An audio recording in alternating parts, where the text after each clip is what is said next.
Yeah, you can close it out once this is being live streamed. Oh, okay.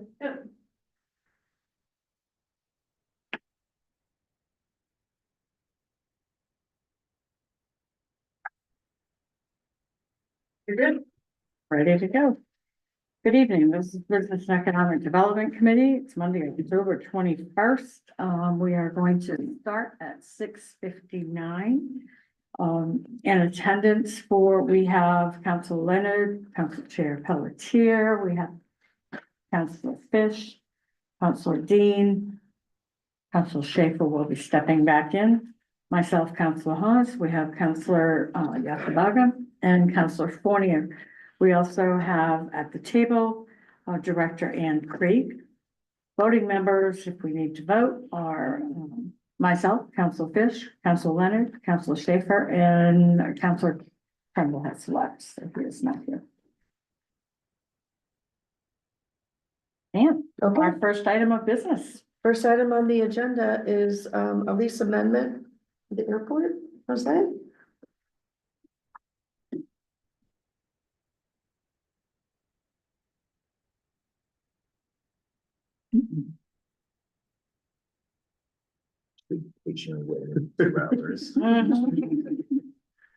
Good evening.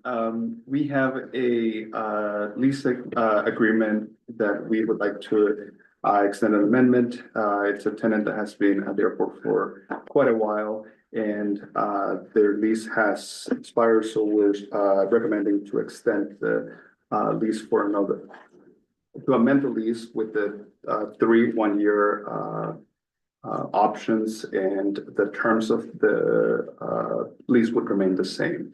So it would be just a continuation of the setup that we originally have had with the tenant. That was quick. You stop talking. Any questions? I'm happy to answer that. Do we have any questions? Comments? Please, an easy one. I would assume you need a motion. So, Move Yes. to approval. second.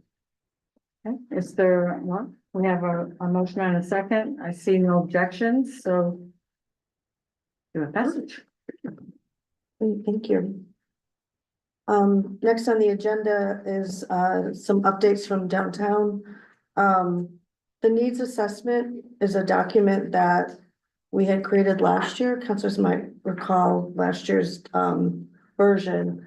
And what we try to do is we update it a couple times a year, take a look at it and see, you know, what's changed. A lot of things have changed from last year to this year. There's you know, probably the biggest thing is the Streets Plus addition for downtown services. And dedication of more funds from the assessment district. So, and we did do that update in here. So this is a draft.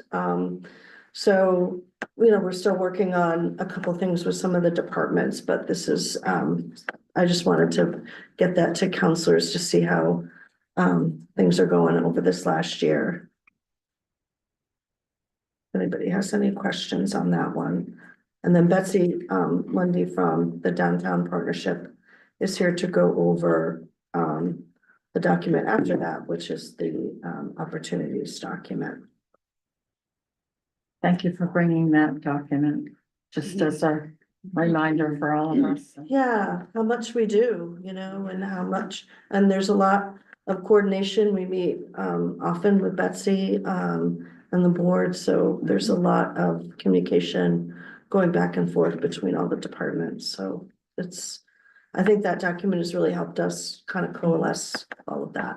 There's been some good things that came out of that as well, Yeah, so. yeah. With that, any other comments on her document? No, good. Betsy, did you want to It's a go great over the recap. opportunities What's document? that? It's a good recap. It was, yeah, excellent. I also brought our visitor guides for anybody who wants to take. Oh, yeah, the new visitor guide. That document's been very popular. It runs out wherever she puts it. What's that? Oh, that, Yeah, yeah. yes, yeah, I had the opportunity to take a couple of flights in and out of Bangor, and I always check the kiosk there and, one time, or the last time I flew back in, I know where they stashed them, and so I noticed we were out and quickly like ran over and restocked it, and before my luggage even came out, they were all gone, so I went around and filled every single slot that was empty. Just cause they do run out fast, and we're working with them on a plan to hold more, because they are like the most picked up, resource at the airport right now, so. Would it be possible to get an extra one of these? Absolutely, yeah, Okay. I think I even have some in my car. Yeah. Take this one and they can put it in my box Thanks. out here. Ready? Yeah. First try, 3 points. I also brought, contact, we do these every year, and these are the, they go out digitally to everybody, all the business and property owners in downtown. Plus, we print them and hand them out, but, these are the contact cards, and it's been really interesting this year because we've been, I know I'm a little off topic here because we're talking about the opportunities thing, but, you know, we've been meeting with a lot of property owners and business owners in relationship to our ambassador program that's rolled out, and talking about these. And even though they see these on a yearly basis, they haven't really resonated with them in the same way, and just going over with people the quantity and quality of services that are available, of which the Street Plus ambassadors are just one of the many things that are happening in the city, and talking to them about the park ranger program. And I think people are not always well informed and really heartened when they hear about all the different services that are available out there, and that there is a pathway to reach help for most any situation that you may encounter. So, you know, that this new program is just one that complements one that already exists. I don't know if anybody has any questions about that before we. Like these cards. Yeah. Oh. On my phone, but yours is easier. So we kept our, you know, we keep our headings the same year after year. We kind of have, oh geez, I don't know if I know how to navigate. Oh, on my finger, okay. We keep our headings the same because we kind of are focusing on the same things, which are inclusivity, safety, placemaking and beautification, and growth that encourages a vibrant mixed downtown.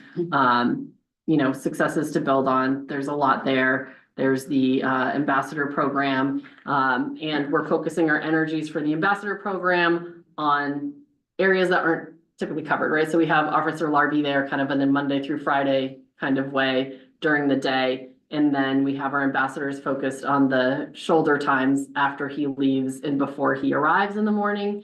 I'm really looking forward. I had hoped that we would have our first report from them to share at this meeting, but we won't. Probably next week we'll be getting our first report that kind of details all the interactions that they've had, how much trash they've picked up, how many needles they picked up. We're working with Jenna from, who is the Jenna Jones. Yeah. Jenna Jones, Yeah. you know, to share our data. We're working with the police department to share the data.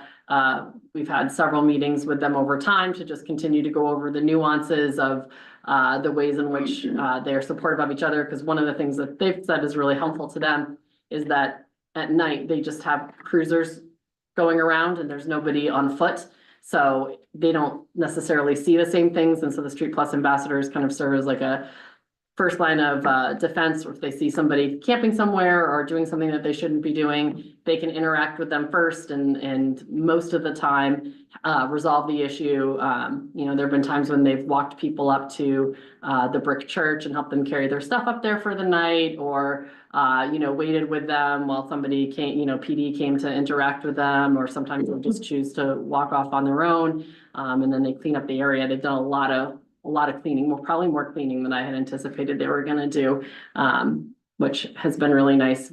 We just had our fall cleanup this past weekend, and in our fall cleanup efforts only found one needle, which is pretty different than what we've seen in the past. So that was really great. And that certainly isn't all them. Like I said, we've got the park ranger program out there. We've got public works out there. So there's just lots of people focusing on this issue. So that's been really great. You know, we have the 2 restrooms downtown, 2 public restrooms that are available 24/7, also a great resource. We have our downtown patrol officer. People love him. He has been so helpful. There are nothing but wonderful things about him. And then kind of looking to the future for things that we can focus on in the realm of inclusivity and safety is developing a plan to ensure visitors of all abilities can easily navigate public thoroughfares year-round, including a second year of the Public Works sidewalk snow removal on city sidewalks. So we want to make sure that that's going to be our focus moving forward, is just the sidewalk accessibility and making sure that everyone can visit downtown. Any questions on inclusivity and safety? Then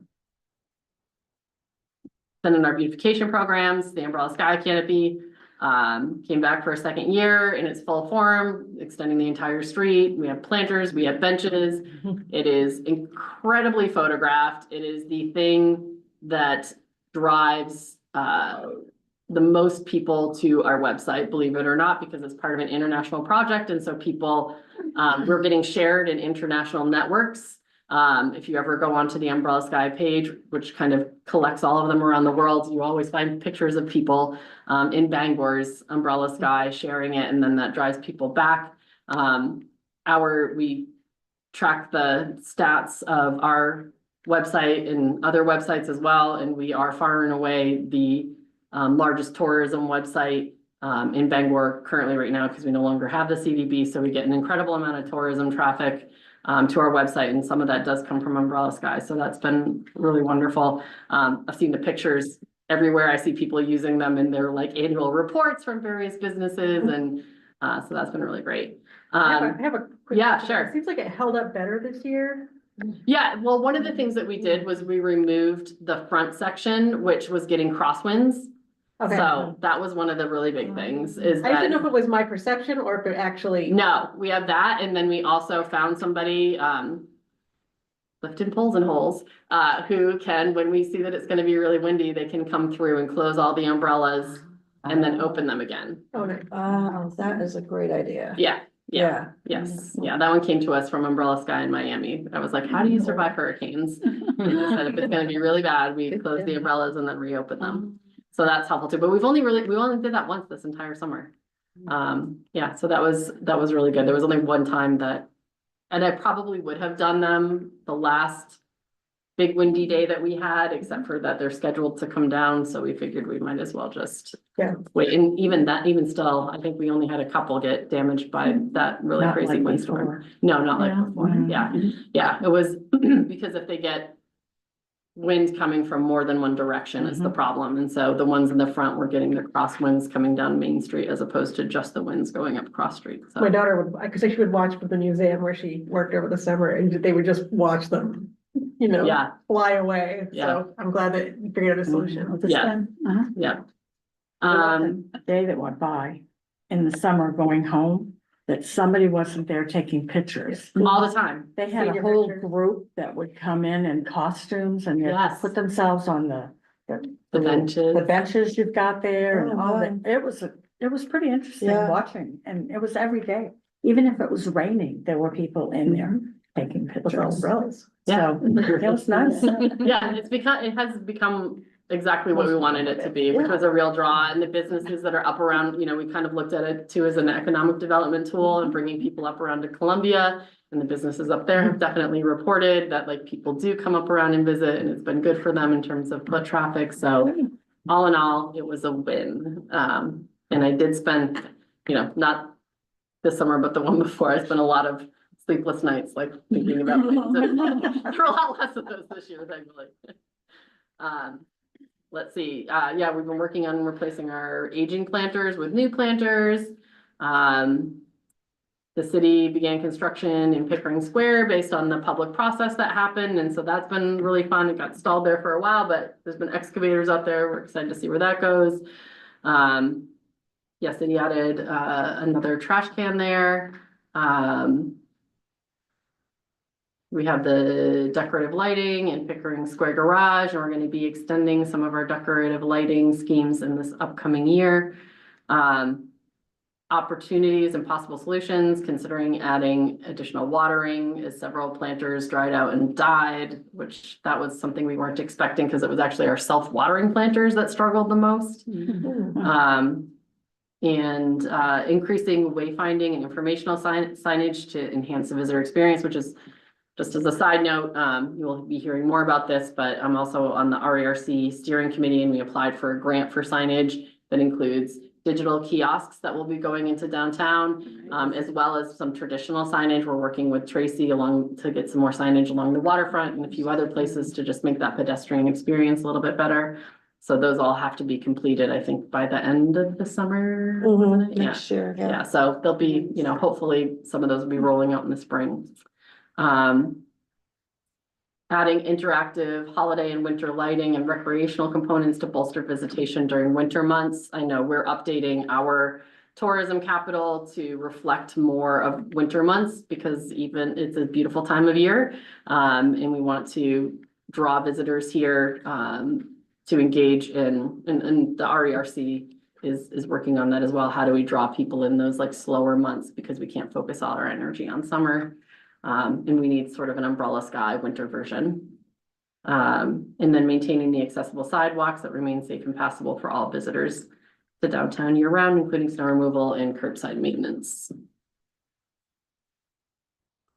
And then fostering growth that encourages a vibrant mix within downtown. Successes. City of Bangor revised downtown district boundaries to more accurately reflect understood boundaries and create opportunities for enhancement on both sides of Main Street, further down Harlow and up Park Street. Parking committee approved a plan for a comprehensive parking study. Looking forward to hearing that. Downtown Bangor partnership expanded staff to include full-time marketing specialist. Working with stakeholders to produce improved tourism marketing content, including digital and print materials. The city of Bangor provided funding to the Bangor Region Chamber of Commerce for tourism, print and digital media. Downtown Bangor partnership worked with property owners and entrepreneurs to place new businesses and vacant storefronts. Downtown Bangor partnership collaborated with and supported several outdoor markets.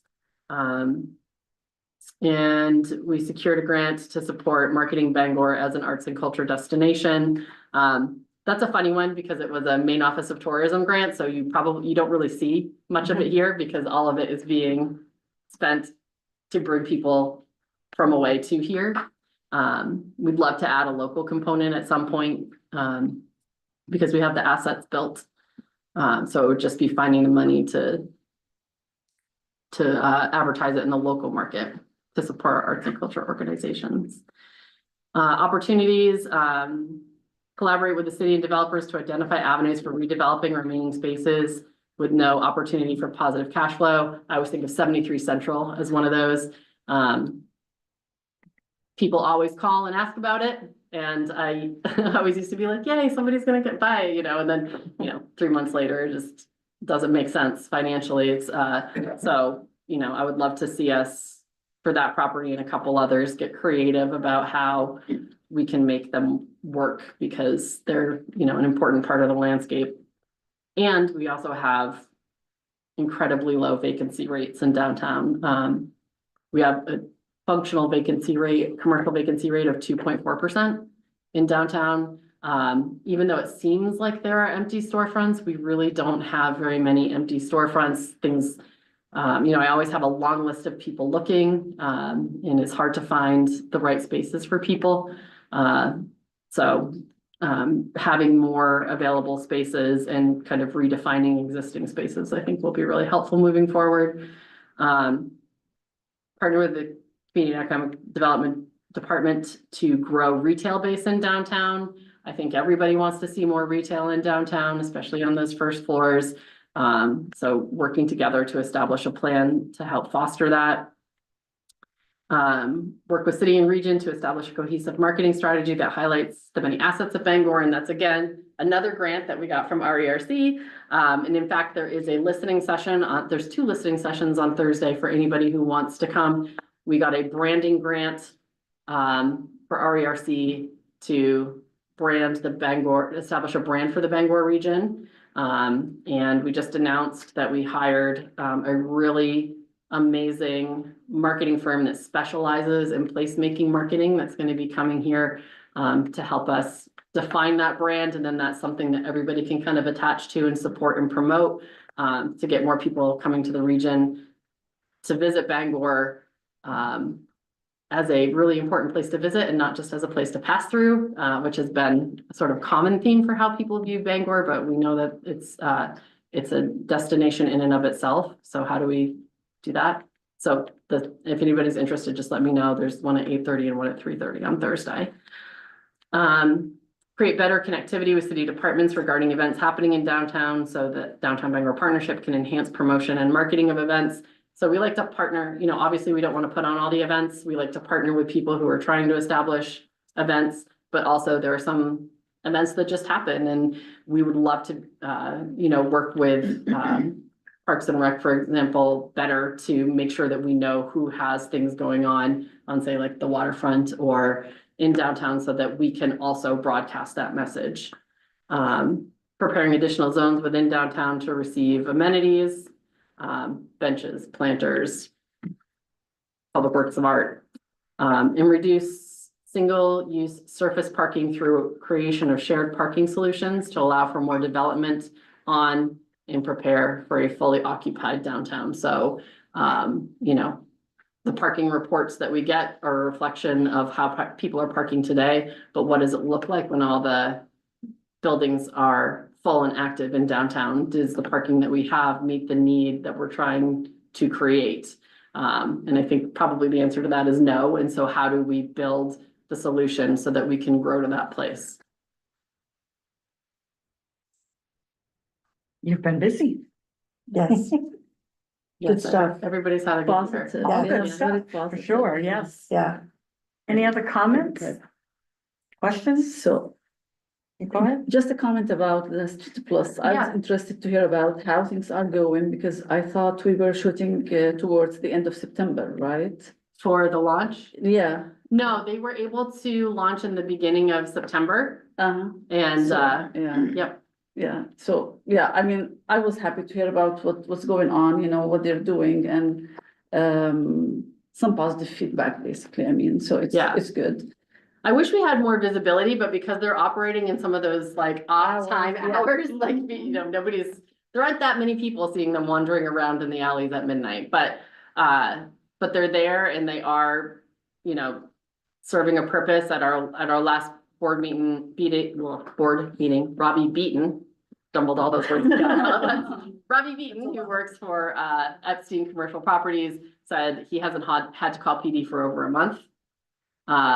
Because they've been able to kind of target those areas where he was experiencing challenges and really focus on them. And so continually when we're out connecting with people, and they do a lot of just connecting with people on their own as well, they're saying like, what are your issues and when are they happening? And then kind of adding that into their schedule. Another example is in behind the library. There's a lot of tomfoolery happening out behind there. And so I think BCAT came in first and kind of talked to people, and then Fusion came in and did a really big cleanup of it. And then it's on the loop now. So they pass through, they pick up whatever's there. They tell people they can't hang out up there in order to prevent it from, getting reestablished as a daytime party in the woods. Yeah.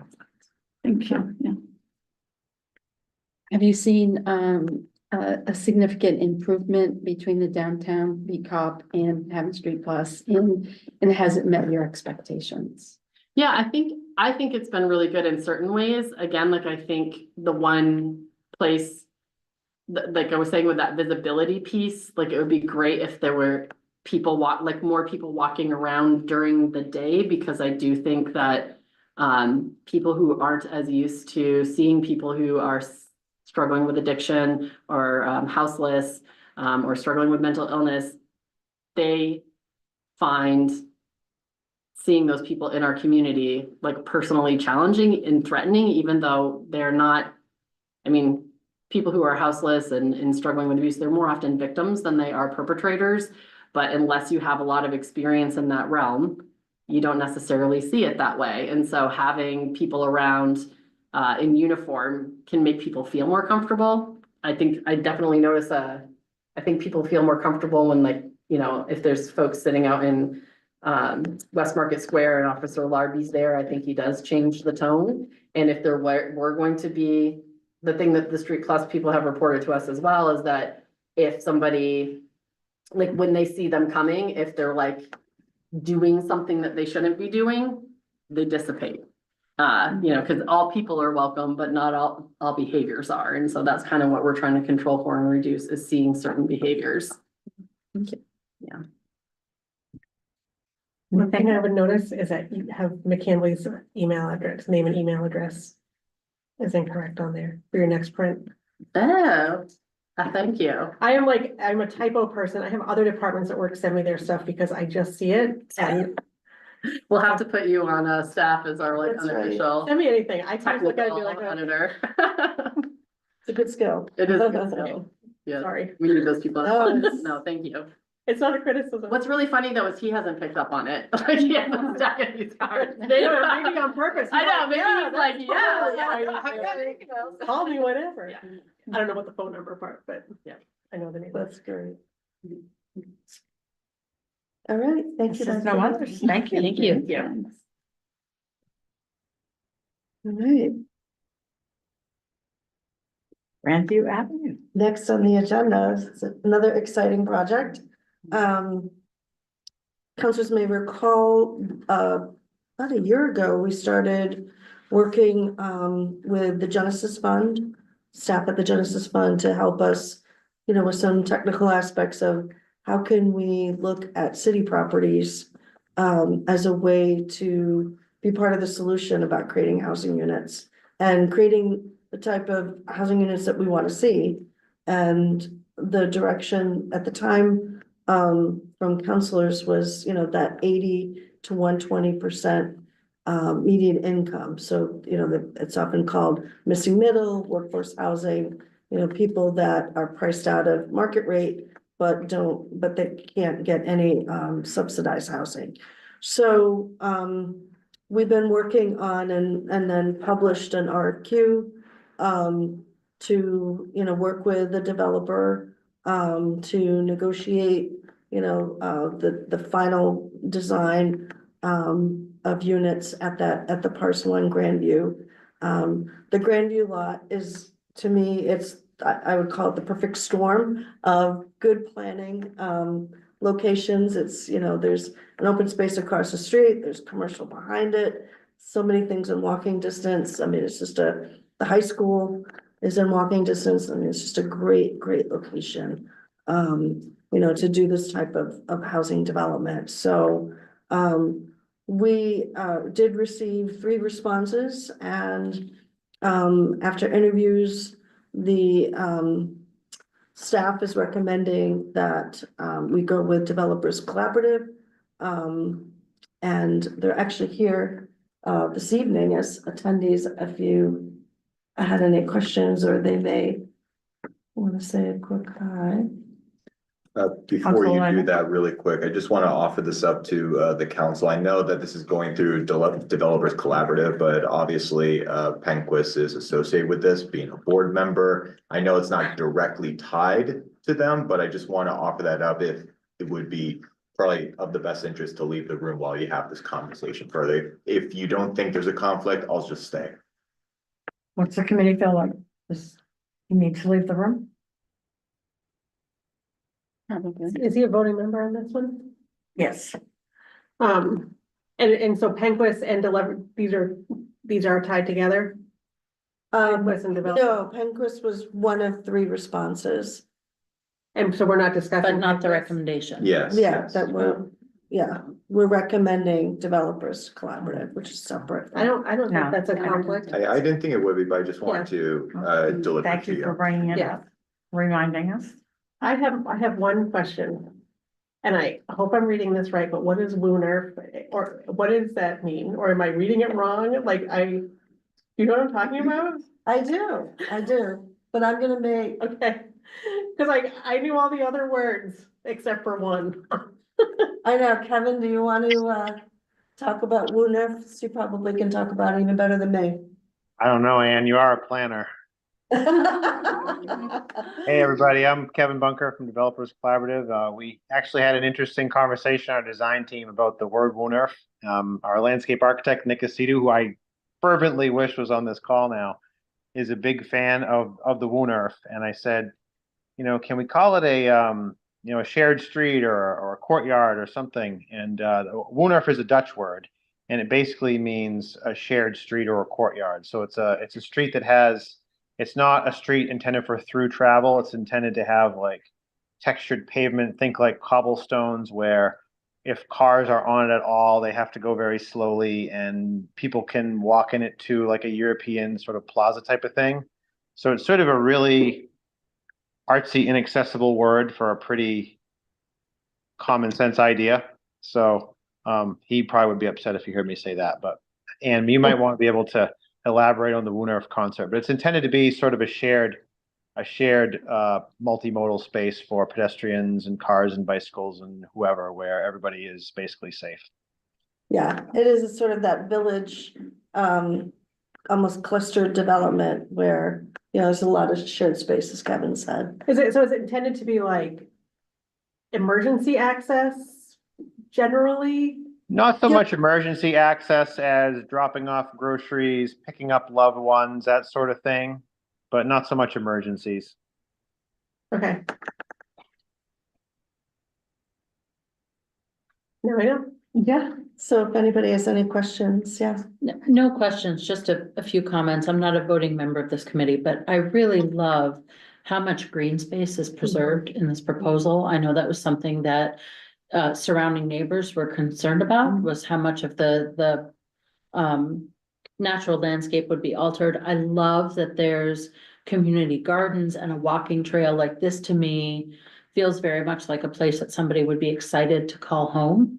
And I can see it becoming a really desirable neighborhood. So very excited to see this plan. Great, thank you. Councilor Schaefer. Is it accessible from the two senior living areas? Like, because what I see is as having my kid's grandmother lived in Nason Park Manor before she died, which is very much senior living. And we would go and we would, call her in her little apartment. But when I look at this, seeing the sports court, the yard, the community gardens, the playscape, I'm thinking if you were my family 10 years ago, and could you say, hey, let's get Grammy to walk over to the playground and get to spend some time on the playground with your grandchildren. So I don't know if that's going to be inaccessible, if there'll be a connection between those two, but I think it'd be a great way to bring in, if we're talking about that shared space, to make it multi-generational and make it accessible for folks who might be in that very situation that we were in. And Nason Park Manor had no place to be outside. It's just a parking lot and a 4-story building. Yeah, no, it would be great for them to be able to do that. Yeah, Yeah. we'll definitely But I like look at that with the grades and make sure we can do But I that. love that it's not just a plunked building. Yeah. It's a developed community. I like that a lot. Yeah, and we, the funny thing about responding to these is you have to go forward with sort of a one firm set of ideas, but yet the idea is that we haven't heard feedback from the public yet. So we haven't heard feedback from the council, the public, lots of other stakeholders. So this plan will morph and change and improve as we get feedback like that. Generally, the way we think about these RFQ responses is here's a chance for us to demonstrate the type of thinking that we do and how we go about solving sites. And then we need to add the local piece to it as we go. So that's a good piece of information, because I think there are some developments.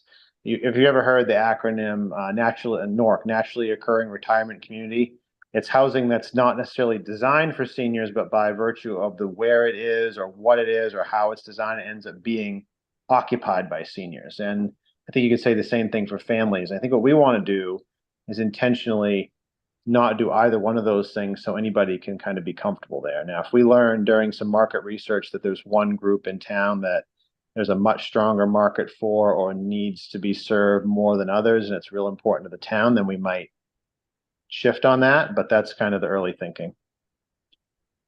Great. Can we build 3 of them? Well, I mean, this is a good opportunity to really showcase, this is what we talk about when we talk about good planning and good design and, you know, that the city is taking a lead on that. It's not just creating units that we desperately need, but also showing this is a way you can do it and have it really be a place, like you said, where people want to live. I had one other question just in the drawings. 2 single-family 10 units. 2 single family, What does that mean? Kevin was, There's 10 single-family units. I don't know what the 2 single-family 10 units It are. says 3-story walk-up, 72 units, 3-story walk-up, 12 units, and then it says 2 single-family 10 units. So I just wasn't sure what those numbers Is meant. that like a condo duplex, maybe? think so. Yeah, Yeah, I think so. Should be a comma there, yeah, 2 and 1. okay. Some of them look like single. Those are the light yellow buildings. Some are duplexes and some are single. I think. Right, correct. Those are 4 single families and 3 duplexes.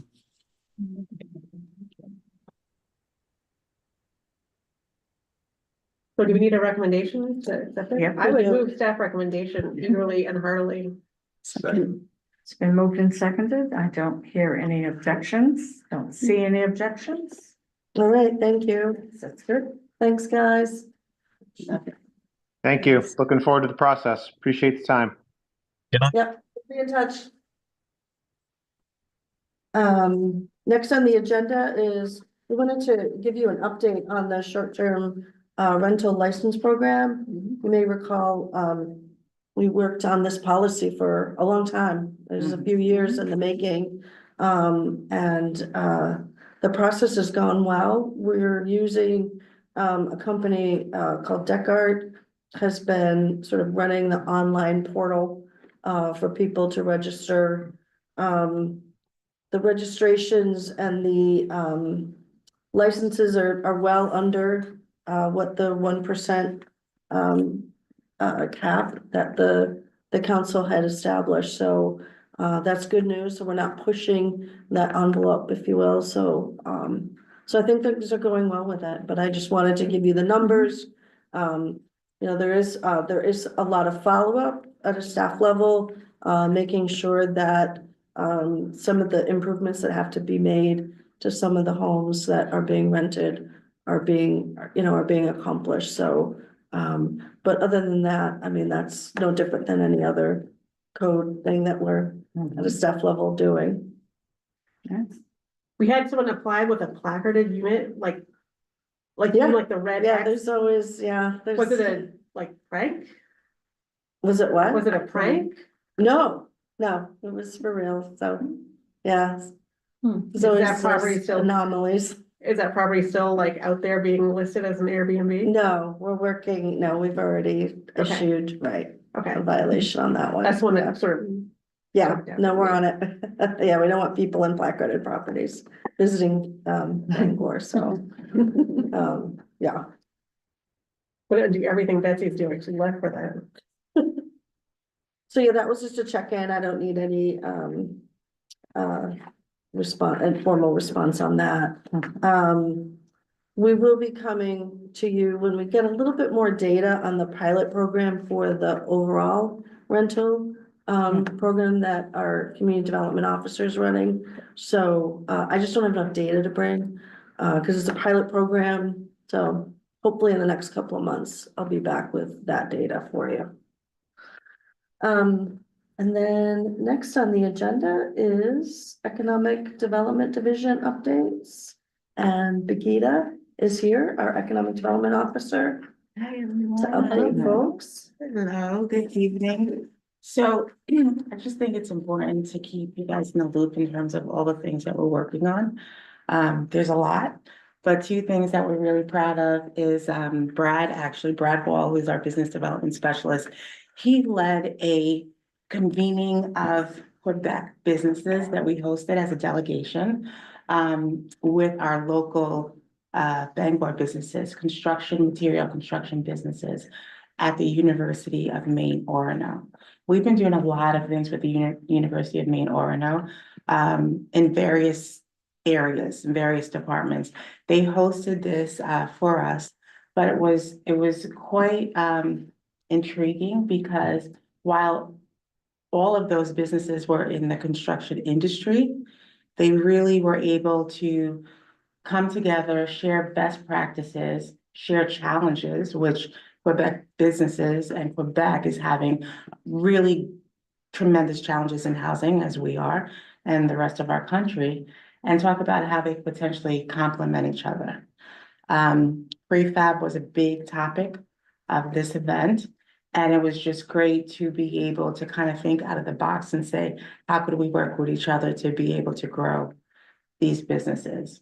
So that was something that I don't think we've ever done at the city of Bangor, which is to invite international businesses and actually have a B2B mission, if you will. So kudos to Brad. He worked really, really hard on that. The second thing is, as you know, again, with the University of Maine, Orono invited, so the initial ask was, hey, you guys, let's collaborate with your DEI department and let's do some great things. And we, the city of Bangor, are happy to participate. And they said, well, city of Bangor, how about you come over and you come and speak on behalf of Hispanic Heritage Month? So I was actually the keynote speaker for an event for Hispanic Heritage Month. I don't know if you know, but my background is Hispanic. So my father's from Puerto Rico, my mother's from Aruba, and it was really a great honor to be able to talk as a Hispanic woman who is in economic development, and so many different topics came up. So it was about being a Latina, coming to Maine, so everyone wanted to know how that worked, right? Like, how did you get to Maine? Your career in economic development, speaking to aspiring entrepreneurs about building businesses within Maine who happen to be, from Spanish-speaking countries and how they go about really acclimating themselves, but maintaining their uniqueness. I mean, we spoke about a lot of different things. In fact, the director just emailed me today to say thank you, and everyone's still talking about it. And she's like, well, what can we do?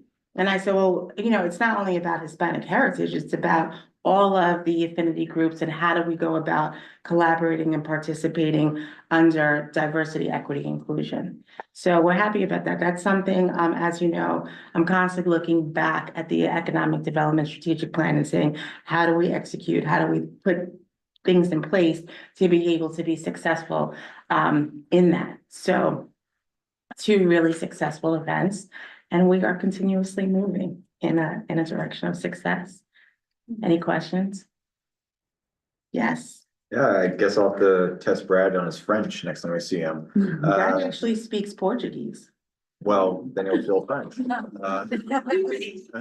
He's definitely a language lover, so he may know a little French. That's good. It's really good to hear. I just want to say, that thanks to you and Brad for just pushing these boundaries that really need to be pushed. If Bangor really wants to innovate further, as it's done a lot over the last few years, this is how it does it.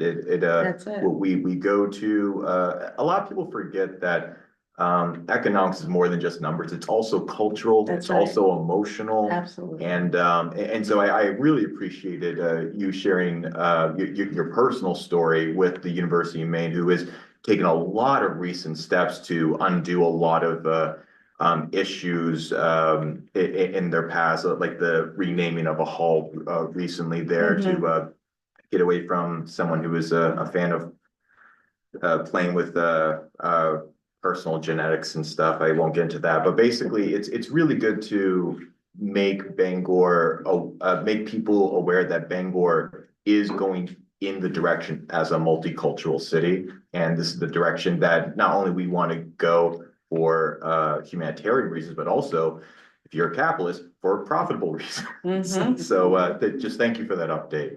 Absolutely. And we had some really deep conversations. My thing is, what I wanted to kind of drive home is our stance as a city of Bangor in terms of diversity, equity, inclusion, and me being the economic development officer. It's important that underneath this roof, we know how to embrace culture. And we not only do we know how to, but we're going to take the initiative to understand culture.